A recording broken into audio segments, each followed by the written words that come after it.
Platy. Jolie biro na kasha pare so batinga ling. Ai. Ras Platy.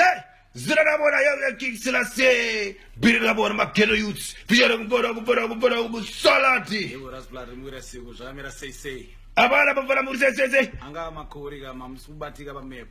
Ayo tiri bombora bi oh. Roza para biga. Asara bona ZiChapel rakakura udaro.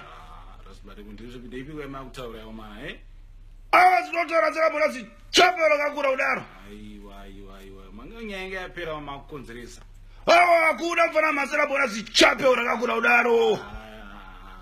Ras Platy no. Mchakudzoka ma. Nyanga yapera makonzeresa. Yaye mfana. Ndira ZiChapel kunamatira mfana. Mtsara ZiChapel wezinchapel kunamatira. Mfana ayo mfana. Aiwa, ameno zvana kuti ngogaya. Yezvinetsa kukonzeresa bongozozi. Apana mfana maroba akakomborerwa mfana machecha vakakura mfana ZiChapel seri mfana Maroma akakomborerwa nechechombi mazichecha vese akakura. But it's good to have you back, Ras Platy. Anga makora wananga kunetsa Ras Platy amchabatike chichi bring Ras Platy back. Ndakati varipo Ras Platy.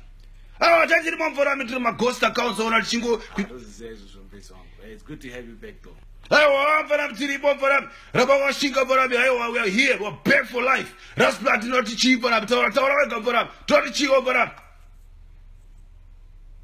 Taura mfana. Go away.